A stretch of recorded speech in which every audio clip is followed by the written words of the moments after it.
So, if you watched the 2014 HBO show Silicon Valley, you must remember the character of Gavin Belson, who was the CEO of this evil company called Huli, and his character really embodied a lot of what we see in tech leadership.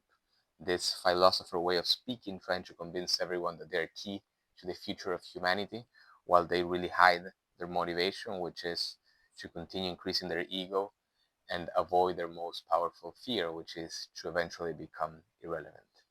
So, as we always do, let's time travel in time from 2014 until 2026, when one of the latest news that we had these days were the two intensive attacks to Sam Altman's house, the CEO of OpenAI, one related to a gun, the other one with a Molotov. And this happens in the context of the recently released profile that the New Yorker did on Sam, written by Ronan Farrow and Andrew Marantz, which was based on dozens of interviews of colleagues and ex-colleagues from OpenAI. And not only that, but also the book recently released by Karen Howe, named The Empire of AI, which also is a profile on Sam's journey from his days as student, as president of Y Combinator, and eventually the CEO of probably the most relevant company in terms of AI. But if we see it a little bit broader, a little bit of big picture, the context right now is that according to the Time magazine, the architects, the creators of these AIs are currently the most relevant people in the world. And in this image, we can see Mark from Meta, Jensen Huang from NVIDIA, but I'd like to emphasize on these four people. Elon from Grok, Sam, as we said, from OpenAI, Demis Hassabis from Google DeepMind, and Dario Amore from Anthropic, because their relationship between them four and their perception of the other really explains the current AI ecosystem. So now we're going to do it the other way around. We're going to time travel again back to 2014 when Google just bought DeepMind. DeepMind by then was a startup led by Demis Hassabis. He was really, really young there, which was worldwide the company that was closer to developing something that will drive them close to AGI, Artificial General Intelligence, and they bought this company for 400 million. Okay, so Google bought it for 400 million, and only 3 years later, 3 years after they bought it, they released what until now it's the neural network architecture that explains a lot of what we see. Actually, it's the T in ChatGPT, as it's Chat Generative Pre-trained Transformer. It's a model using this technology, the transformer technology, which was, of course, a big Sputnik moment. It really made a lot of people try to understand if what was happening was safe enough. And the situation was that the former CEO and co-founder of Google, Larry Page, started to show that he hadn't much security concerns about the AI, and he wasn't really prioritizing to solve all the risks related to this. Okay, he actually thought that he wasn't really convinced that humanity needed to survive versus a digital species, and this really made him separate a little bit from his relationship from Elon. They were actually best friends. Larry actually said that he would leave all of his fortune to Elon because he thought that investing that money in the chance to go into Mars was a very good decision. They were very, very close, but they started to have two different positions regarding AI safety.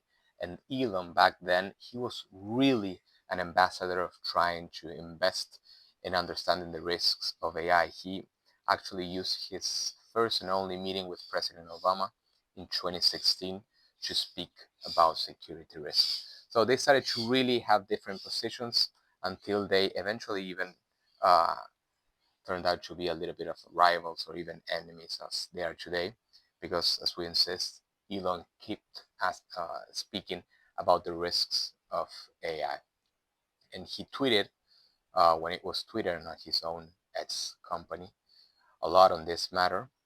And this guy right here, Sam Altman, which happens to be a very persuasive um, salesman, started to identify that Elon was a very good candidate to be a big investor and also a key player to increasing the perception and the fame of his to become OpenAI company.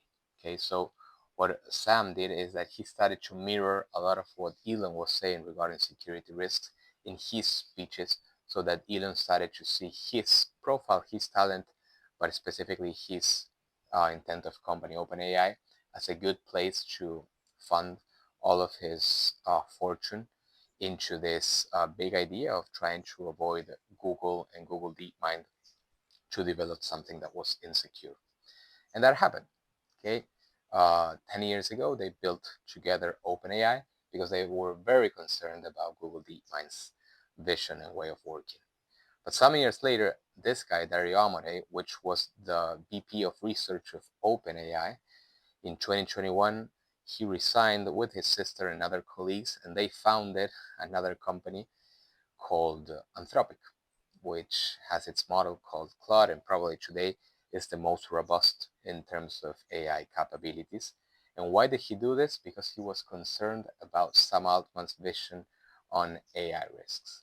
Okay, so what we see right now is the situation of we have 3, 4 big companies. We've got Google. This is the current CEO of Google, that they were the first to invest in big AI, which Google with Google DeepMind.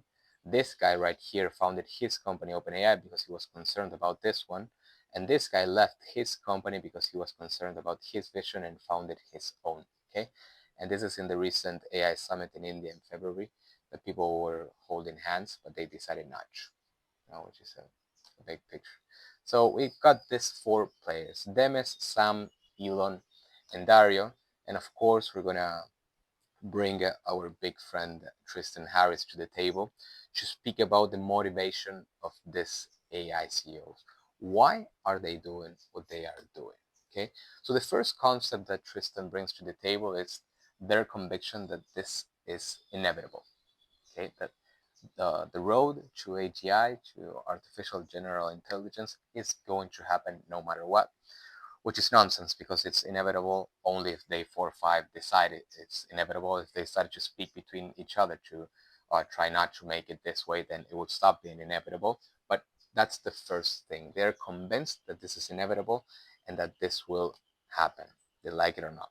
The second one is something that we can relate to game theory, which is discipline that studies statistical models to predict different sorts of outcomes. It's used a lot in international economy. And this conviction that if they do not achieve AGI and someone else does, and this someone else is not as good as them, doesn't have their moral and ethical values, then it's way more risky for humanity. Okay, so they are convinced that it's inevitable and it's to happen, and that they are the chosen one, because if the other one does it, then it's going to be way more dangerous.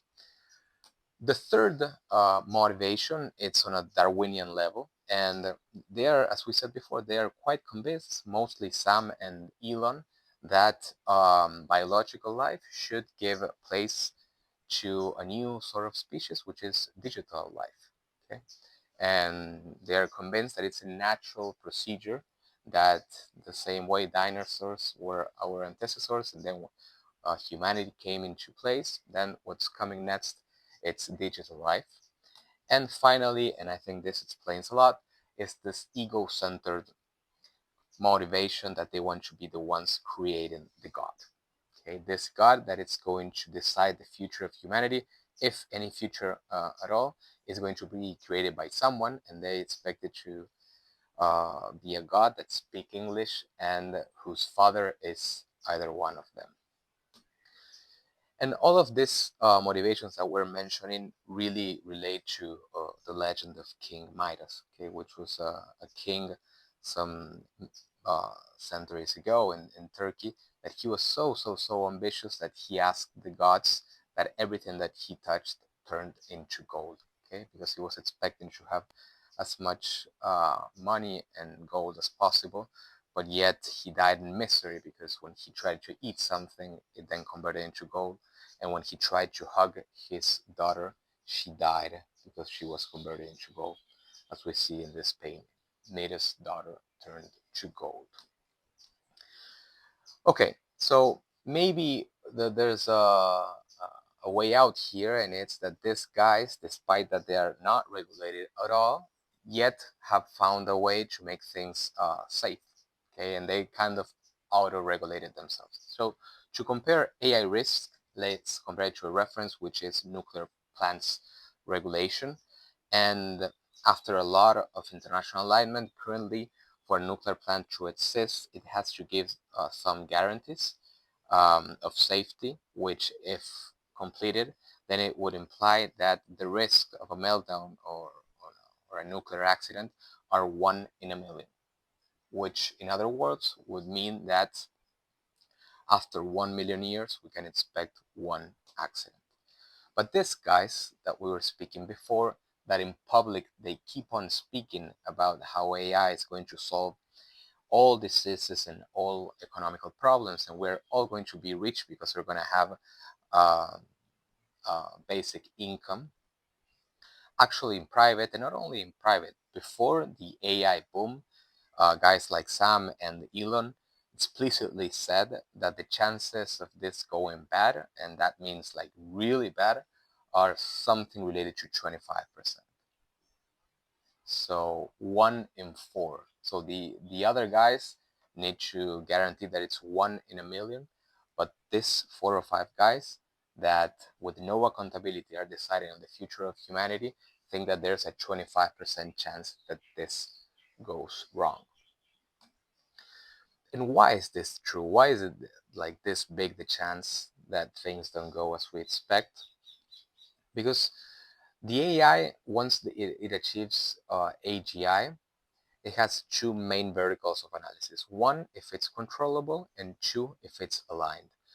The first one, we already know that we're not going to control it. Okay, AGI itself means that we're going to get into the self-recursive fast takeoff improvement, which basically means that the AI is going to improve itself. Okay, it's not going to be a human imputing the vibe code to debug whatever we want to debug from the AI, but it's going to be the proper AI self-improving itself, then self-controlling itself. So we know we're not going to control it. And the second part is we expect it to be aligned. And by alignment, we mean that it's aligned, that its goal is to provide whatever is best for humanity. Okay, so if it's not controlled, but yet it's aligned, maybe there's a possible way in the future. The problem is, what if it's not controlled and it's not aligned, that its main goal is to provide what's best for humanity? So in this context, what should we do? We should speak up.